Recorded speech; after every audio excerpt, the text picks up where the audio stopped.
Hola, pues nos encontramos en otra clase sobre la sexualidad desde la perspectiva freudiana. Estamos en Alteridad, me acompañan Felipe Alejandro, Oscar Jacquinde, Alejandro Monge y Alejandro Olarte. Pues estamos entrando a un tema bastante complicado, particularmente en términos de lenguaje. Son textos estos que vamos a abordar hoy siguiendo con la línea de los tres ensayos. Abordaremos hoy el texto de la organización genital infantil, que es una actualización que hace Freud en 1923 al texto de tres ensayos.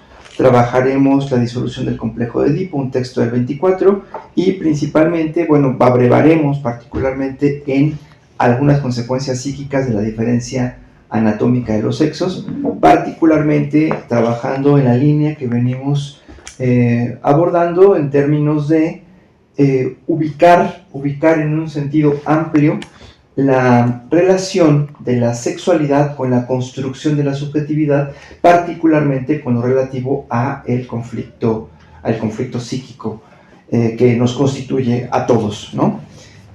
Primero, un poco trabajar esta cuestión de la organización genital infantil, ¿no? En términos de que finalmente Freud lo que va a proponer acá es dos cosas, me parecen muy importantes de este texto. Primero, que va a hablar y va a explicar qué es lo que está proponiendo como la primacía del falo. Y esta primacía del falo consiste particularmente en una atribución. En la atribución que hace el niño pequeño, pensamos 5, 6 años, 4, 5, 6 años, la atribución que hace el niño pequeño a propósito de que todos los seres humanos tienen falo. El falo, aquí entendido todavía, en Freud, entendido todavía como equivalente a pene, ¿no? Ahí vamos a ubicarlo como uno de los principales problemas, lo dejamos apuntado, como uno de los principales problemas de este momento de la construcción analítica. Después, ¿en qué consiste y después se va matizando, porque finalmente ya no solamente cuando la realidad se hace evidente, cuando a partir del pues compartir la higiene con una niña o con incluso la madre o con otra persona del sexo femenino, el cachorro, el niño ya asume que quienes no tienen falo son solamente las mujeres no virtuosas, las mujeres que tienen impulsos bajos, básicos, como los que él mismo se atribuye. Salvaguardando el hecho de que las mujeres dignas, como la madre, o respetables, como cualquier otra mujer respetable para el niño, sí son portadoras de pene. Después surge otra cuestión ahí como muy peculiar, a propósito de la presencia de la hermanita o de otra niña, ¿no? Y sostiene que lo tiene pequeño pero le crecerá. Un poco todo esto tiene que ver con formas a partir de las cuales el niño va lidiando con la angustia de castración. Esto es el miedo a perder, en todo caso. Y ahí vamos entrando en muchos temas bastante complicados. Otro punto importante que va a abordar acá, y me parece que ese sí es el punto más cuestionable de este momento de la construcción freudiana sobre la sexualidad, es particularmente pretender que la feminidad coincide con la falta de miembro viril, ¿no? Y ahí ya tenemos una serie de puntos. A grosso modo es lo que el texto aborda. No sé si ustedes ubiquen algo más en el texto. Sí, a propósito de la organización genital, es un texto complejo, ya que hace una especie de continuación de tres ensayos para una teoría sexual y apunta que ya no estaba conforme con respecto a precisamente la organización genital que dejó en esa época. dado que ahora reconoce una mayor importancia que el niño comienza a darle a los genitales, y cómo la libido de los objetos parciales comienza por fin a distribuirse hacia los genitales. E incluso pues habla de la interrupción del periodo de latencia y luego ya la continuación de esta fase fálica que, como bien dice Alejandro, para Freud la cuestión del falo en lo pregenital tendría que ver con una dualidad masculino castrado. No hay posibilidad de plantearse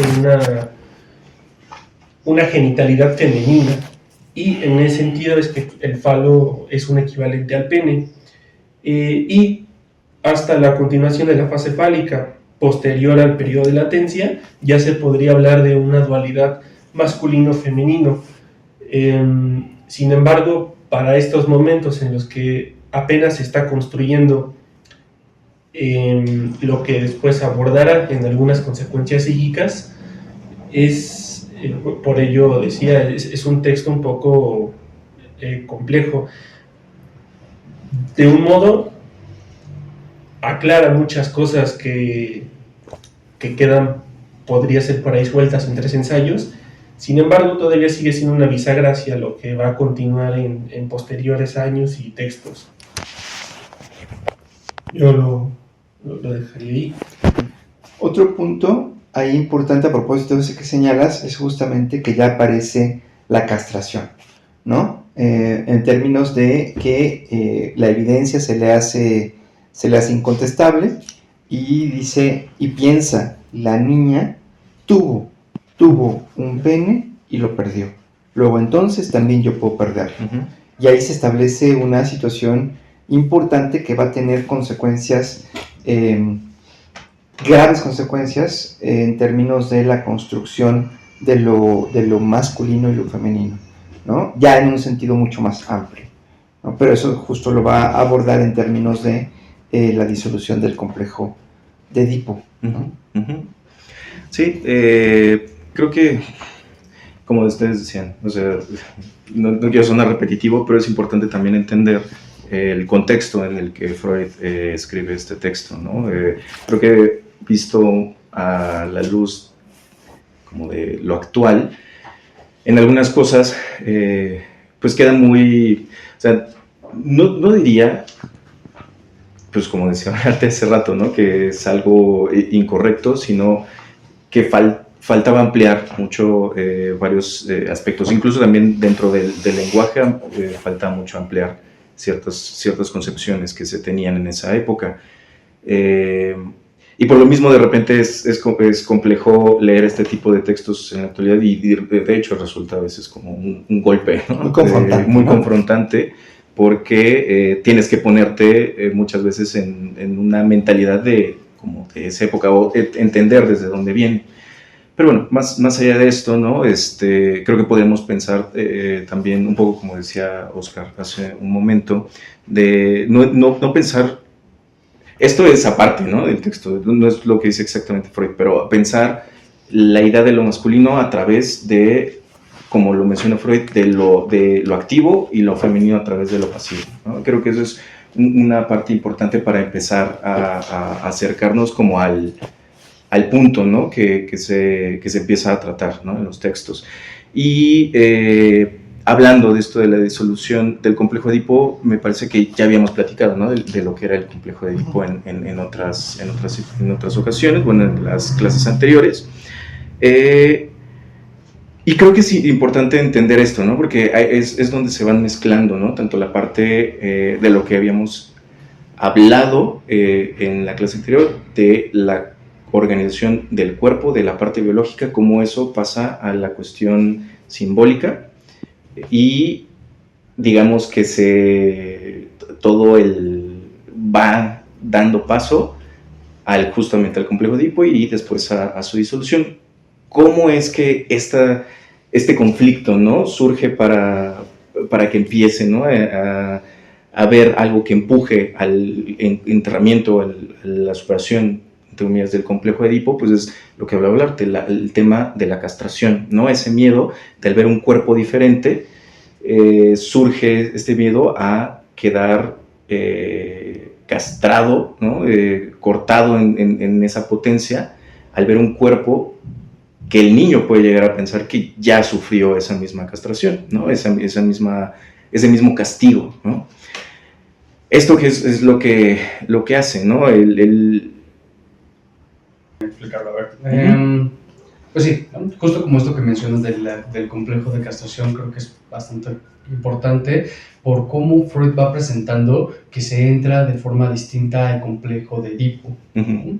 Porque ya hemos desarrollado y justo hemos platicado del complejo de Edipo, pero sobre todo del varón, ¿no? En donde a partir justo de que se hace esta rivalidad con el padre primordialmente por el deseo de la madre, sí, existe la forma activa y la forma pasiva en la cual también el varón se siente atraído por el padre de una forma tierna y rivaliza con la madre, pues primordialmente es el momento en el que se hace la prohibición, en el que el niño entiende que pues, esta mujer no es del padre, no puede él conllevar una relación, mucho menos un factor sexual, una descarga sexual con la madre, y por lo tanto tendrá que esperar a encontrarse a su propia mujer, ¿no? Como también viene la cuestión de que luego vendrá con el padre con esta función de la ley, ¿no? Del nombre del padre, hacer ese corte, más ahorita es como el que el niño entiende esta prohibición del incesto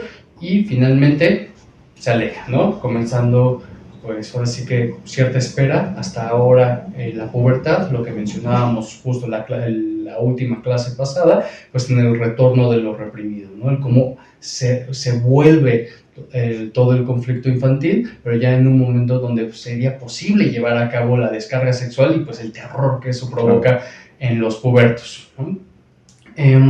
Pero acá a mí me parece que sí, o sea, lo que propone Freud es insostenible en muchos parámetros, ¿no? O sea, completamente de acuerdo. Más, creo que hay un punto que es fundamental acá y que es a partir de lo que Lacan también va a estarse anclando eventualmente, y muchas de las construcciones teóricas, es el separar el proceso del varón, del masculino al femenino. O sea, no podría ser únicamente algo, ¿cómo se llama?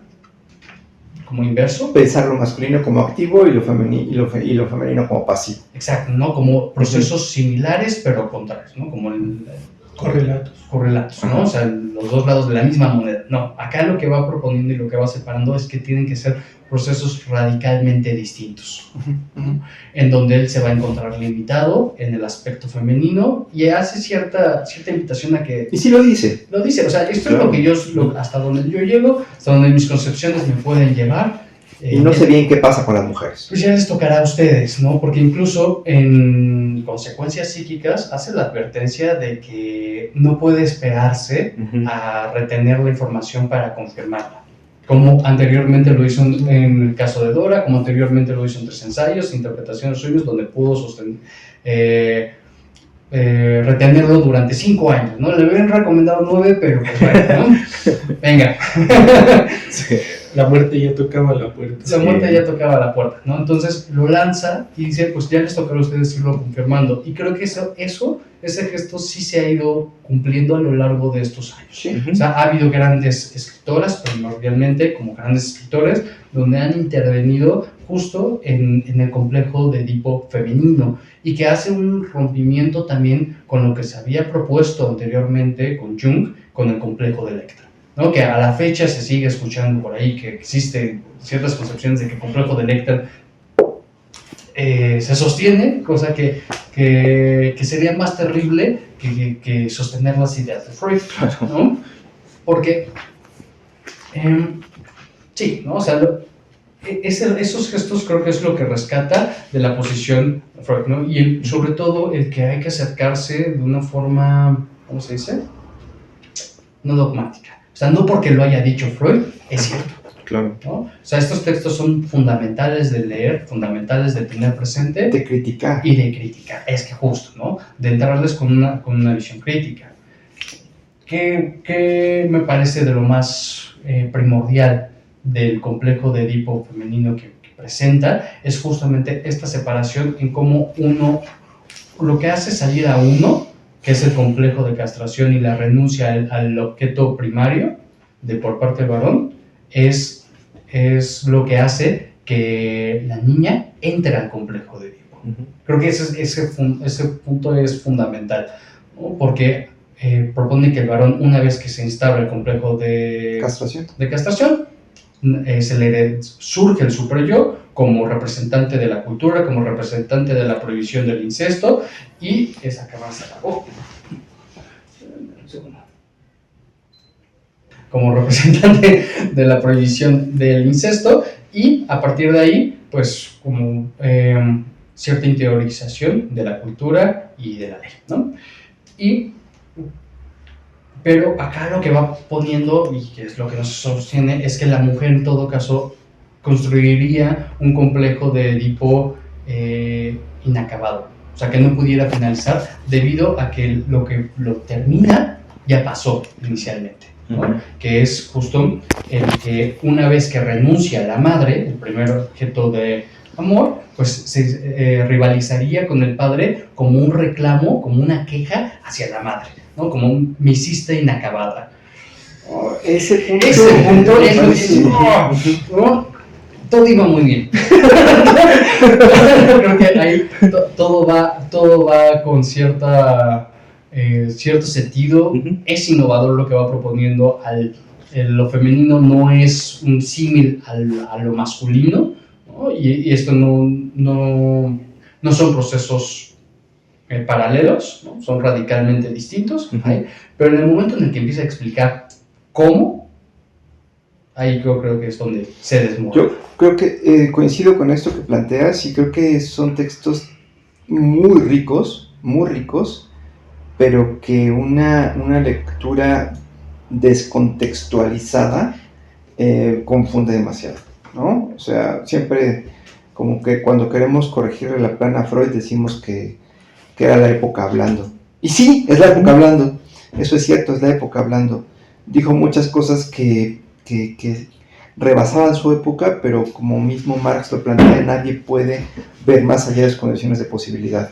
Freud está hablando dentro de sus condiciones de posibilidad y lleva su construcción hasta un límite importante, ¿no? O sea, son textos de 1924-25 que finalmente son pioneros en la reflexión, ¿no? Antes de esos textos no se había problematizado el asunto, porque en principio ni siquiera se problematizaba la sexualidad infantil, y mucho menos, y creo que es uno de los puntos importantes, cómo la sexualidad infantil es mucho más parecida, casi análoga a la sexualidad adulta, salvo en el punto de que no hay una maduración genital que permita la concepción. Y eso ya termina también siendo, es muy escandaloso el planteamiento, ¿no? Dice, son tan similares que hasta hay elección de objeto, ¿no? Y esto pues termina siendo, sí, muy para la época seguramente fue un escándalo, ¿no? Sigue siendo un escándalo a la fecha. Sigue siendo un escándalo a la fecha, ¿no? Pero sí, ya entrando a esta cuestión de algunas de consecuencias psíquicas de la diferencia anatómica de los sexos. Sí. Antes de entrar ahí, me gustaría únicamente agregar algo que mencionabas hace rato que me pareció muy importante. Decías sobre cómo para el varón hay una instrucción precisamente sobre que esa mujer tiene que ver con el padre. Y en este texto de la disolución del complejo de Edipo, algo que se podría, pienso, rescatar para Freud, para no dejarlo tan mal, habla sobre una compensación, particularmente para la mujer, a propósito de la renuncia al falo. Así suena complicado, suena mal. Sin embargo, pienso que de ahí se puede agarrar el tema del semblante que después va a trabajar Lacan. Es una compensación para ambos, me parece. en el sentido masculino de renunciar a esa mujer y la promesa de un día tendrás tu mujer, y en el sentido de la mujer, un día llegará el falo A través de un hijo. a través de un hijo, ¿no? Lo que también es muy difícil de sostener en ese sentido. Claro. Aparte, un hijo del padre. Porque sí, Pero pareciera que el logro de la mujer está en tener un hijo que no sea del padre, pero que va a vivir fantasmáticamente como si lo fuera. O sea, realmente la concepción de lo femenino me parece muy obtusa, honestamente, en Freud. más ¿no? justo también siento que echa luz a la concepción de la feminidad y sobre todo de la sexualidad femenina de la época. De la época, claro, O sea, claro. no había, a diferencia de en otros textos donde habla de otros autores y está respondiendo y está debatiendo, argumentando, por así mencionarlo, construyendo encima de otros autores, aquí no. Aquí no hay algo, No hay antecedentes. no hay Sí. antecedentes. Ajá. Y él mismo lo reconoce. Por eso creo que híjole, o sea, yo lo que tomo como más relevancia de consecuencias psíquicas es así que la apuesta que hace, ¿no? Ese salto de fe y sobre todo que está reconociendo su límite.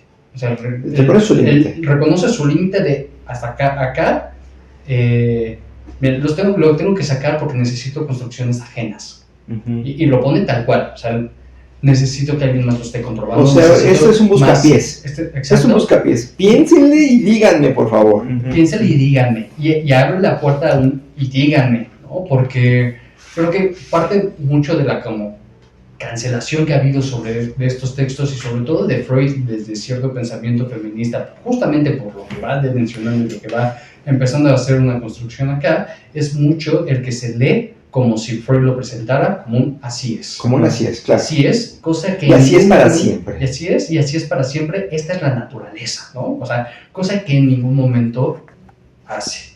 Y eso creo que es lo que siempre hay que contemplar, Claro. ¿no? Porque incluso, por ejemplo, el factor de la envidia del pene y el factor del deseo del hijo varón como una disolución justo del complejo de Edipo femenino, es algo que va a encontrar respuesta en el texto de Frida Sal de algunas consecuencias políticas a partir de la diferencia anatómica de los sexos, Claro. donde propone que justamente lo que ahí Freud estaba cachando, lo que estaba viendo que no cachaba, era el factor ideológico, ¿no? El factor ideológico de la cultura y del momento histórico, ¿no? Claro. Y que por supuesto que iba a haber una envidia por parte de la mujer hacia el varón, pero no por una cuestión de superioridad biológica, sino por un factor de beneficios y privilegios sociales y políticos que había. Eso es importantísimo. Yo creo que teniendo eso como base,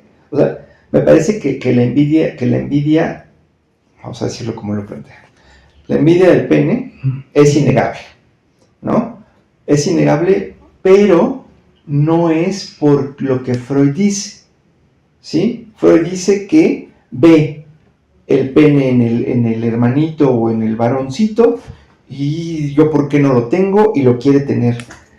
Eso es la parte inocente en Freud, ¿no? O sea, desde muy pequeños los niños se dan cuenta de la primacía cultural del falo, ¿no? Es una primacía cultural que no tiene nada que ver con un apéndice que sirve para la micción. Pero finalmente la envidia es un reclamo a la cultura. ¿Por qué él sí y yo no? Pero no tiene que ver con el pene, tiene que ver con el lugar simbólico que se le otorga al pene en el ámbito falologocéntrico de la cultura. Creo que eso es innegable. Yo creo que el psicoanálisis tiene que ser crítico con ese falologocentrismo, tiene que reconocer toda la impostura epistemológica que representa en términos de asociarlo al pene. Ahí está el problema, ¿sí? El pene, aquí nada tiene que ver con el pene, tiene que ver con el lugar simbólico que se le otorga en la cultura y particularmente la todas las prerrogativas, como dice Sal, que bien traes, ¿no? De las que goza un niño versus una niña, ¿no? A la fecha, eso sigue siendo a la fecha, ¿no?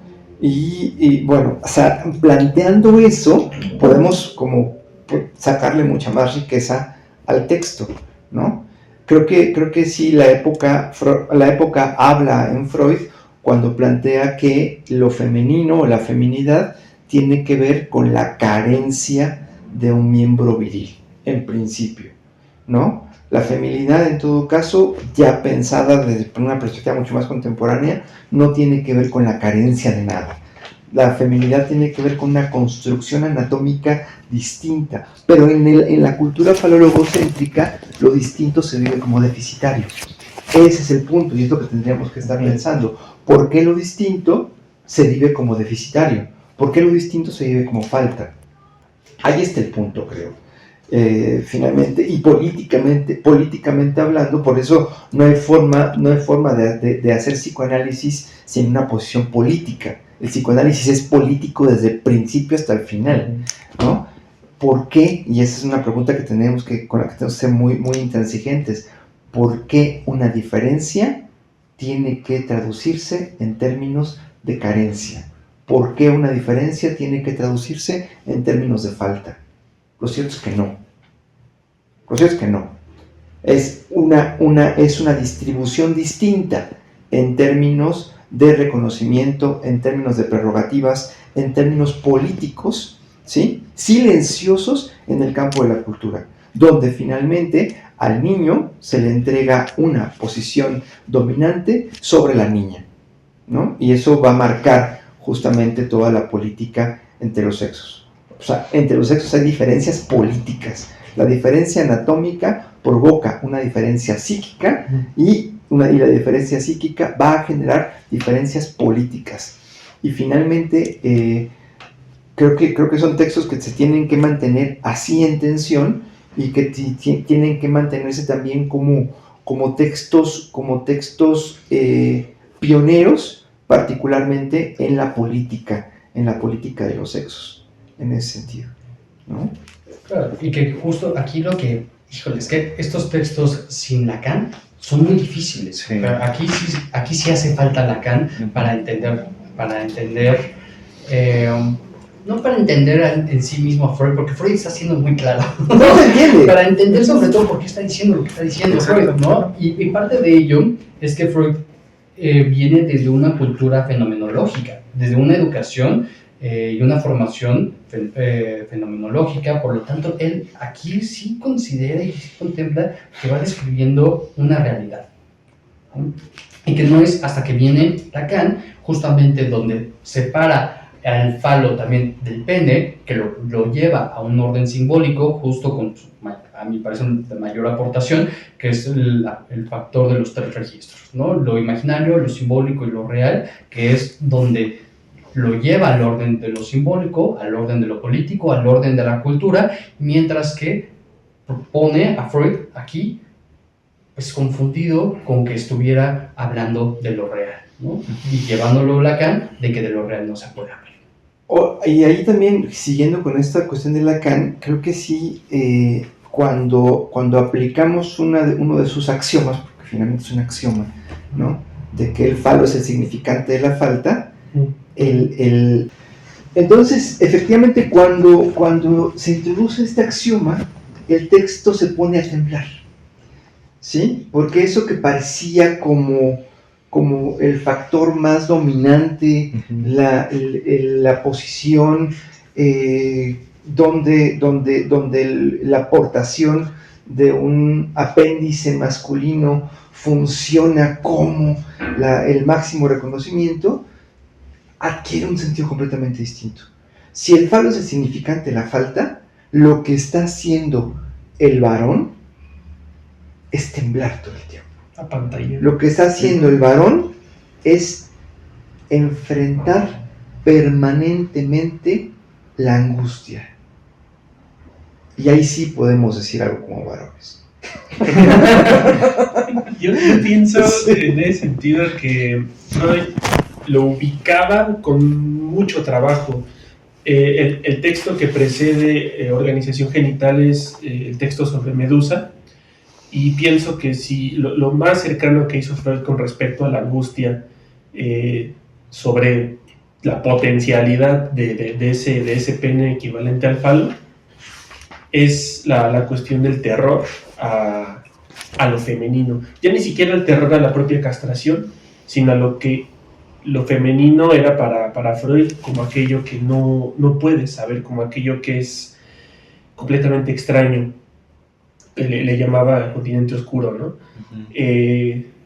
Históricamente pienso que mucho se ha articulado por ahí como un reclamo a la feminidad por lo que lo masculino no, así articulado simbólicamente, no logra entender.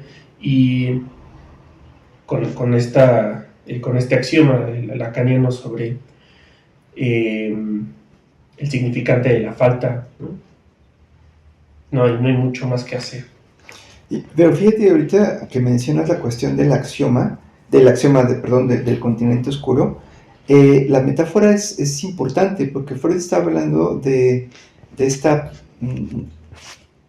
cuando tú llegas a un continente virgen, a la selva, ¿no? Lanzaban cañones, balas de cañón a la selva y eran absorbidos.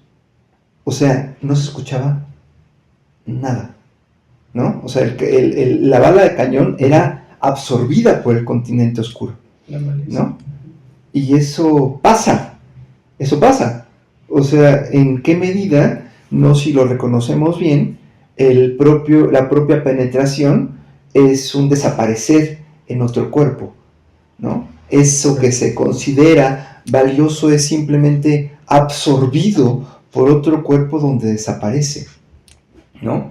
Y esto genera, si lo pensamos, mucha angustia en términos no solamente de la experiencia sexual, sino particularmente de lo inconsciente. Y que además el falo se agota. El falo se agota, el pene se agota, ¿no? El pene se agota y el pene siempre queda en falta frente a la demanda de la mujer o frente a la demanda imaginaria que el varón se hace de lo que debe lograr con una mujer. Entonces, realmente, si somos honestos, si somos más transparentes en este punto, lo cierto es que, siguiendo con esa cuestión de Medusa, el acto sexual genera muchísima más angustia en el varón que la que como varones se reconocen generalmente, ¿no? Creo que es un punto importante y también señala que estos textos para nosotros y para Freud también son puntos de partida, no puntos de llegada, ¿no? Creo que hay que entenderlo también desde ese lugar, son puntos de partida y desde ahí vamos ubicando una serie de cosas, ¿no? Reconocer la angustia que provoca lo femenino en el varón, ¿no? Y qué tanto ya poco abusando, haciendo un poco de mala historia, ¿no? Qué tanto todo lo que está planteando Freud, o mucho lo que plantea Freud acá, no es efecto de su propia angustia ante lo femenino. Creo que es bastante evidente, ¿no? Como también cierto, como cierto representante de una forma, de un pensamiento de ese momento, ¿no? Porque al principio, ¿no? En ese momento Freud ya comenzaba a tener seguidores, ya empezaba a tener alumnos y se empezaban a formar las primeras instituciones psicoanalíticas. Y uno de los principales conflictos fue el factor de los legos, ¿no? De los no médicos. Si los no médicos iban a poder ejercer psicoanálisis, y ahí Freud nunca sale como a mencionarlo, pero pues ese texto surge a partir del conflicto y la problemática con Melanie Klein. Y es a partir de que Freud instaura el factor de que los no legos podrían ejercer el psicoanálisis y que además tendrían una ventaja por no cargar con todas las concepciones médicas de la época, como hoy sería el tener todos los que entran al psicoanálisis que no han estudiado psicología tienen una gran ventaja en muchos parámetros. Sí, exacto. Como también el aspecto de que si ya directamente, si las mujeres iban a poder ejercer psicoanálisis. Y creo que ahí hay un factor fundamental, que las herederas, por así mencionarlo, del psicoanálisis, una vez que Freud fallece, son dos mujeres, ¿no? Claro. Melanie Klein y su hija Ana. Y también no puedo dejar de mencionar la hipocresía que se constituye en la IPA, en la Internacional Psicoanalítica, a propósito de sus puntos, ¿no? O sea, esta prohibición de que un homosexual no podía ejercer psicoanálisis porque era un pervertido, un desviado, es insostenible, ¿no? No estoy muy al tanto cómo corrigen esa plana, porque es algo que además Freud nunca dijo, es algo que se institucionalizó, ¿no? En la IPA, además, donde la cúpula eran homosexuales, todos ellos, ¿no? Entonces, que incluso llegaban pues, los James y Anne Stachey, que eran pareja heterosexual, pero realmente eran homosexuales, y el estar casados era una simulación, ¿no? Entonces, finalmente, estas posiciones que al no pensarse, particularmente a propósito de lo activo, de lo activo y lo pasivo, a propósito de la sexualidad como del homosexual como invertido, etcétera, al no pensarse, y claramente es cierto, hay que decirlo, los psicoanalistas no siempre lo han pensado, la IPA no lo ha pensado, ¿no? Pues por eso Lacan quedó excomulgado de la IPA en todo caso, porque él sí lo estaba pensando y porque él estaba planteando una política del psicoanálisis. Mientras la IPA, a partir de sostener estas imposturas, estaba planteando una dimensión completamente apolítica del psicoanálisis, y sabemos las consecuencias que tiene justamente no reconocer las coordenadas políticas del análisis. Claro, ¿no? Justo apolítica y heteronormativa. Claro. ¿No? Porque también acá incluso en el texto Freud siempre está planteando la constitución bisexual, ¿no? O sea, que el varón no llega a cumplir las características masculinas ideales, como tampoco la niña llegaría a cumplir las expectativas femeninas culturales, ¿no? Ambos en todo caso están en falta, porque ambos traen características tanto masculinas como femeninas. Así es. Claro. Eso es lo que hay que entender. Y eso es algo que Lacan agarra, es algo que Dolto, otro de las, a mi parecer, de las grandes psicoanalistas, agarra, ¿no? Y es Dolto y Lacan juntos quienes también se separan de la por estos planteamientos. Claro, porque la IPA se tomaba, es que ese fue el se problema, tomaba muy real, se tomaba esto literal, sí, ¿no? Se lo tomaba literal. Y la IPA en los 40, o sea, ya no era la misma IPA en todo caso que la que se iba a comenzar a fundar en este momento, ¿no? Entonces sí, creo que muchas de las críticas que se le hacen al psicoanálisis es a los psicoanalistas. Y creo que eso hay que lograr separar lo que implica una crítica al psicoanálisis, una crítica epistemológica, que para hacer una crítica epistemológica tenemos que contextualizar los textos en las coordenadas epistémicas de la época, ¿no? Y en términos de coordenadas epistémicas de la época, el texto se salva, ¿sí? Pero no podemos decir que son las mismas coordenadas epistémicas o que las coordenadas epistémicas son transhistóricas, ¿no? Entonces, justamente en términos de un dogmatismo de la Internacional de Psicoanálisis, de la Asociación Internacional de Psicoanálisis, a propósito de estos textos, implicó una mala práctica y un desvarío científico que casi le cuesta al psicoanálisis la existencia, ¿no? O sea, si la IPA hubiera continuado la línea que llevaba, hubiera acabado con el psicoanálisis, ¿sí? Eso creo que es... Tanto que ya se modificó sus postulados. Nunca dijo por qué, pero los modificaron, ¿no?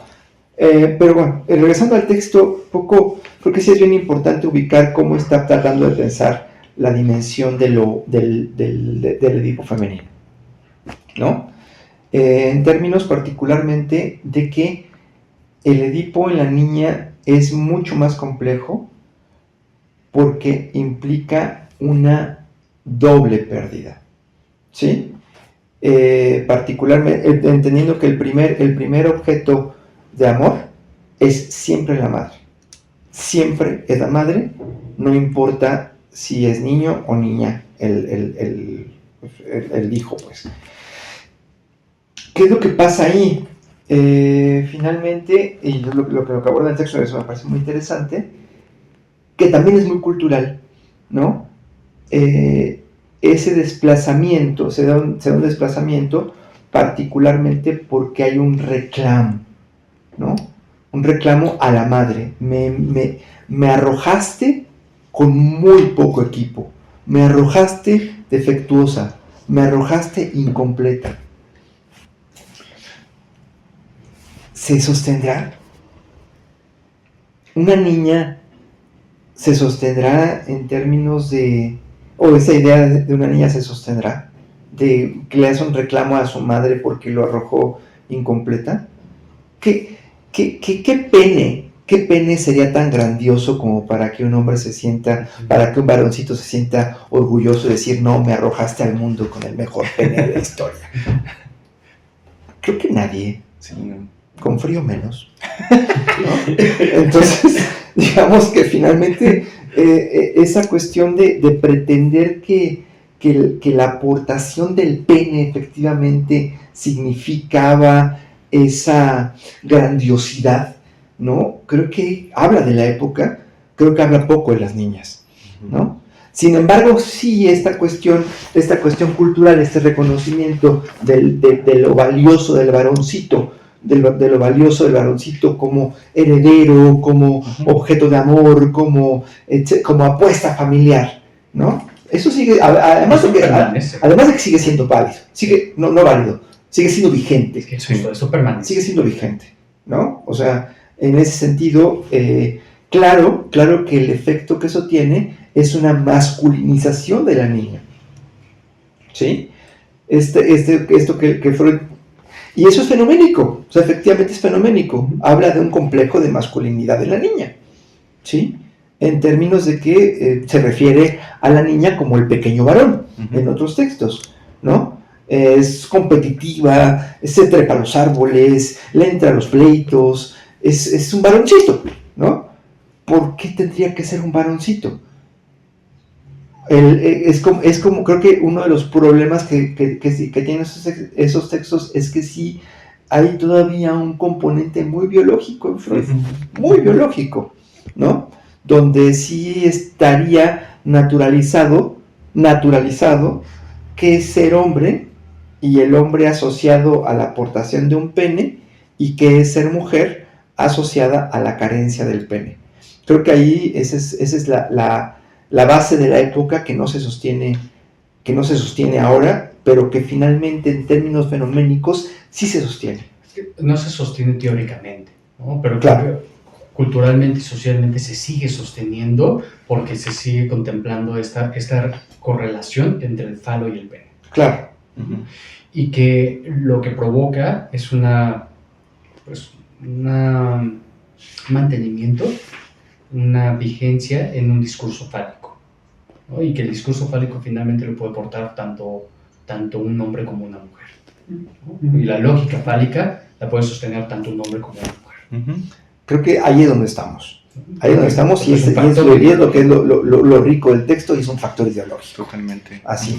Entonces, sí, bueno, recordemos que la naturaleza del ser humano es la cultura, ¿no? O sea, así literalmente, en un sentido absolutamente literal. Nuestra naturaleza es la cultura y nos constituimos ahí. Es algo que Freud todavía no está viendo porque su cultura no le permitía verlo, finalmente, ¿no? Pero las observaciones que hace y esa masculinización de la niña o esa denegación de la que va a hablar también, ¿no? Que ya lo sé, pero aún así, esa denegación, esos dos efectos, el complejo de masculinidad y la denegación, donde finalmente se niega a reconocer que no tiene pene, ¿no? Eso no es una práctica solamente en las niñas, ¿no? Es una práctica de la infancia. Es justamente un imperio todavía del principio de placer frente a un principio de realidad que no deja de imponerse y ser demasiado grave, ¿no? Entonces, aún ahí la denegación es un ejercicio, a mí me parece, de la imaginación y la creatividad, más que negar que yo no tengo pene y voy a actuar como si lo tuviera, o voy a tener que estar demostrando como que sí lo tengo, ¿no? O sea, es un acto creativo, es un acto literario incluso, ¿no? Cosa que presenta y propone que en la infancia es hasta benéfico, ¿no? Porque justo es imaginativo, es fantasioso.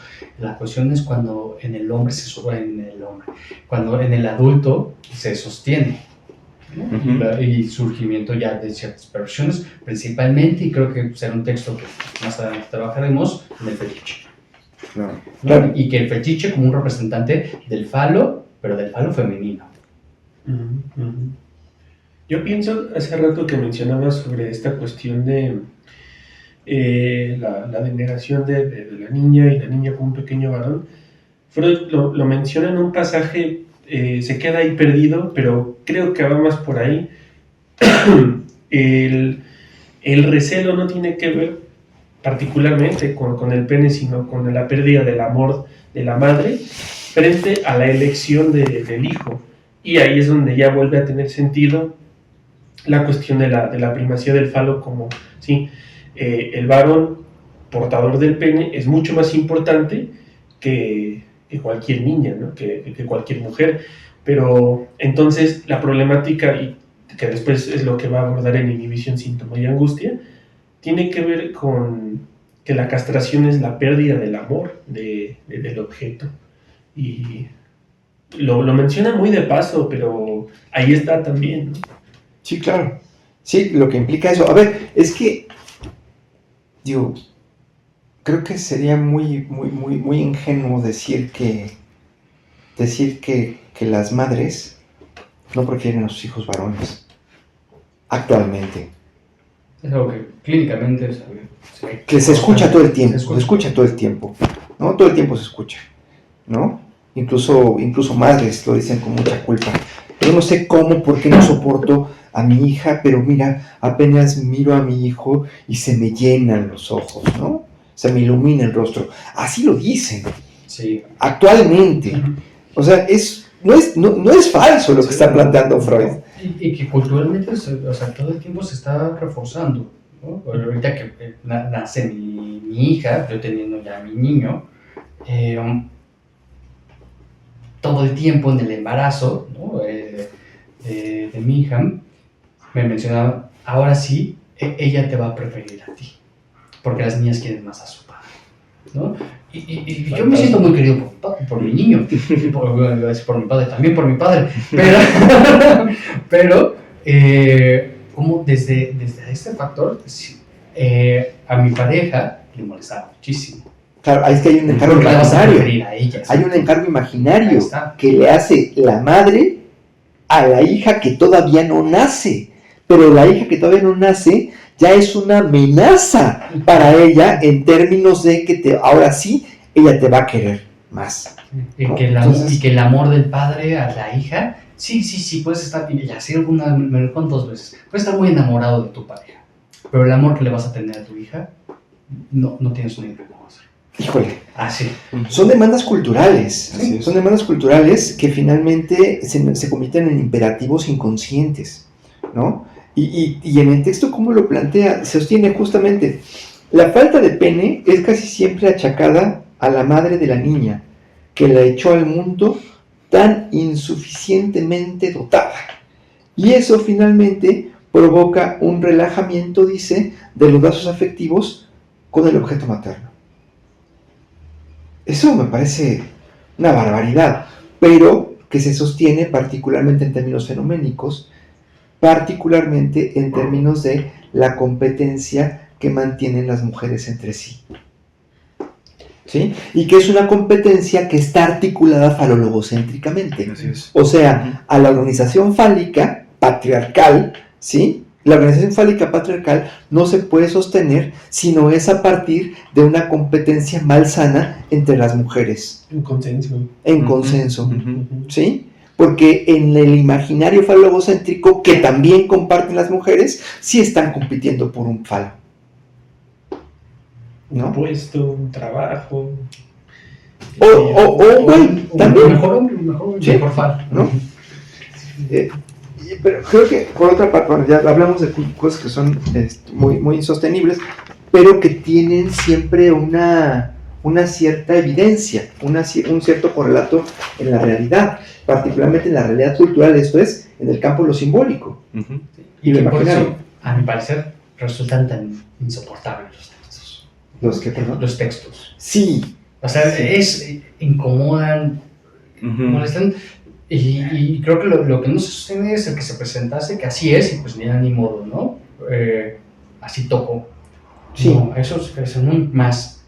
Lo que resulta tan molesto, tan incómodo, es encontrar estos fenómenos y cómo a la fecha siguen.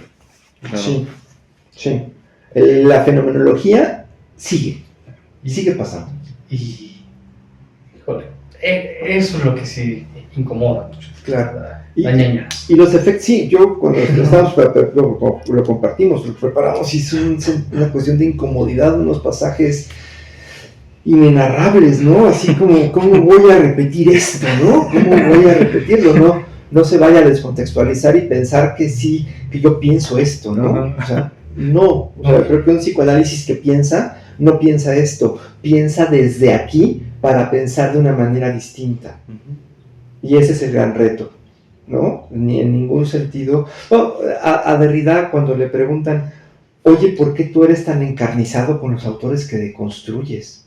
¿No? ¿Por qué les señalas tanto la falta? ¿Por qué los despedazas? ¿No? Dice, porque los amo. Porque amo a mis autores. Y no puedo amarlos sin hacer esas críticas, porque son críticas desde el amor que me provocan. De verdad. Es suyo, ¿no? El concepto de falogocentrismo. Él lo propone. Sí, creo que sí. Él lo propone, ¿no?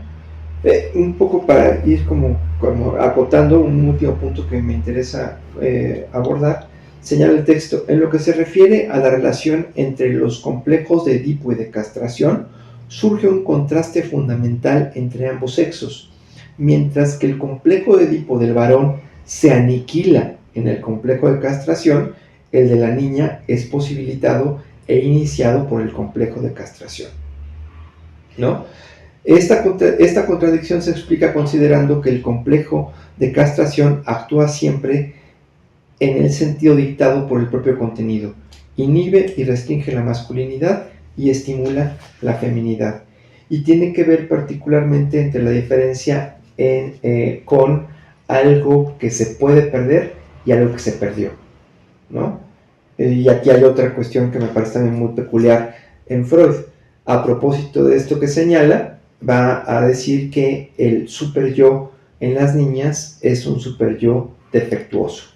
O sea, si bien el complejo de Edipo se aniquila en el complejo de castración, esto es, el superyo, ya hablaremos después de las instancias psíquicas, el superyo se constituye particularmente como heredero, mencionaba hace rato del complejo de Edipo, esto es finalmente se posibilita una autorregulación del niño producto de la introyección de la norma.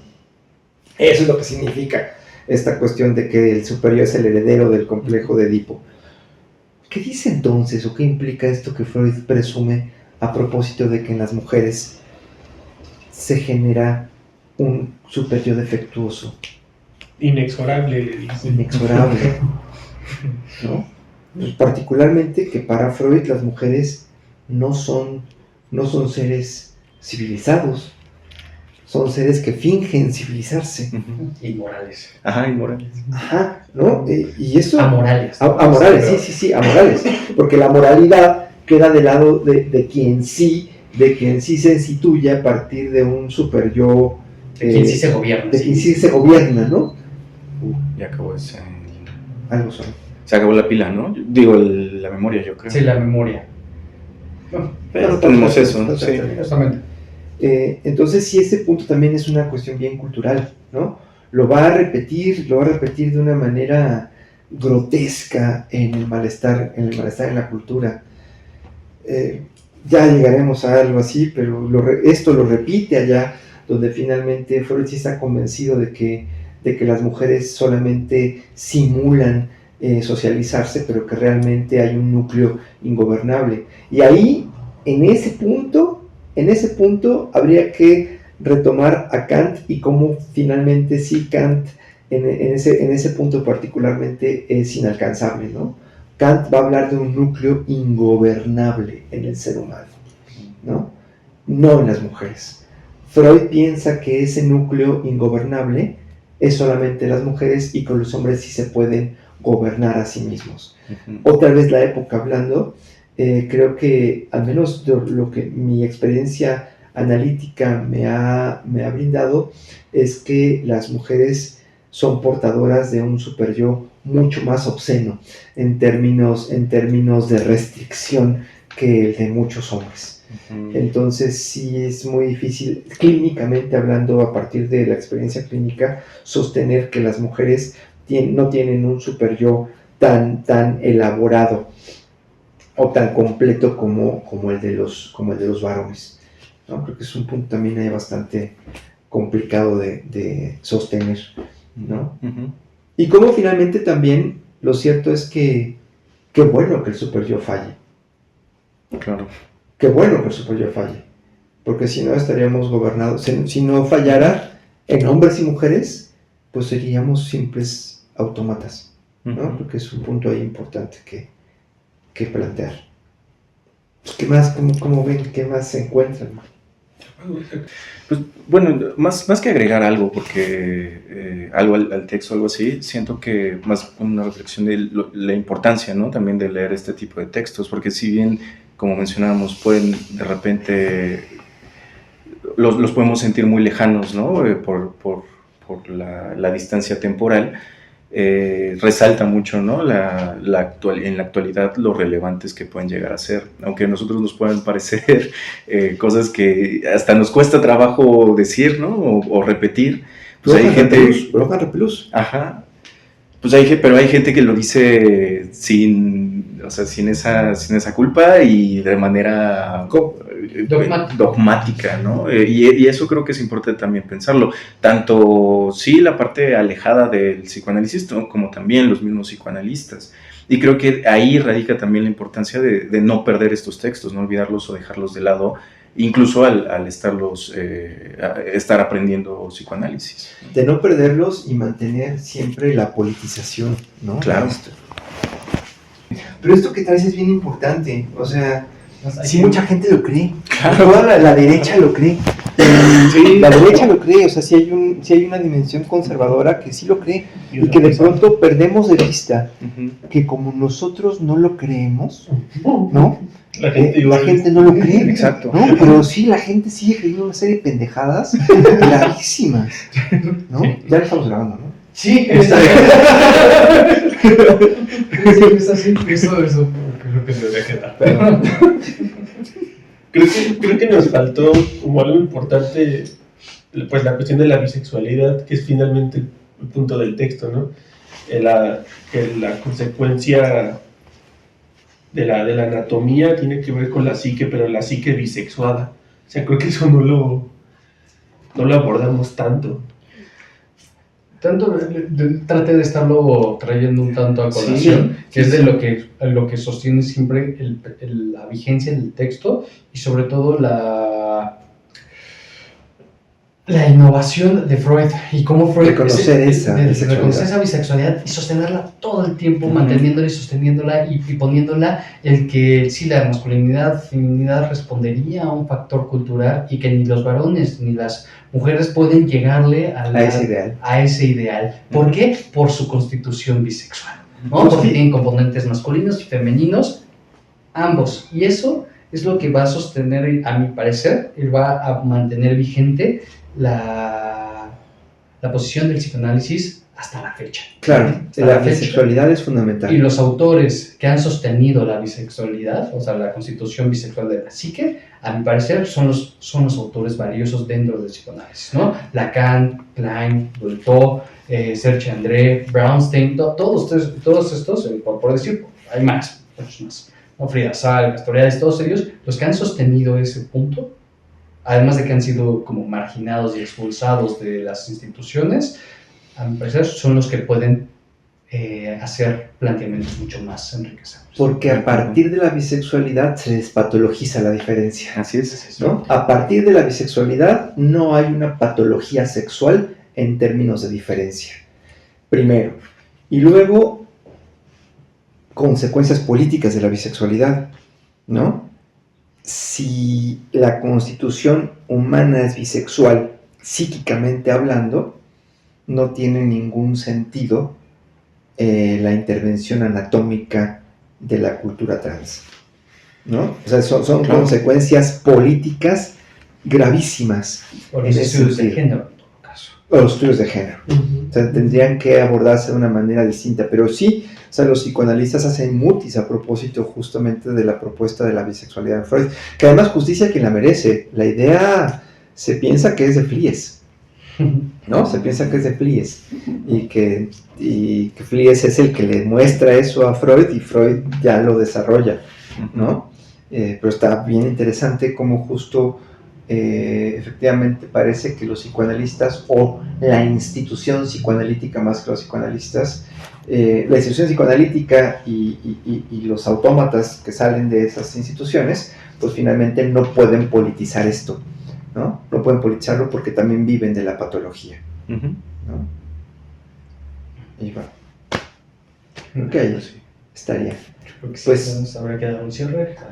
Pues agradecemos mucho que hayan aguantado esta clase a propósito justamente de algunas consecuencias psíquicas de la diferencia anatómica de los sexos con otras pequeñas adendas. Estuvimos aquí Felipe Alejandro, Oscar Jacuinde, Alejandro Monge y Alejandro Larte. Es un placer y nos vemos en la siguiente clase. Gracias.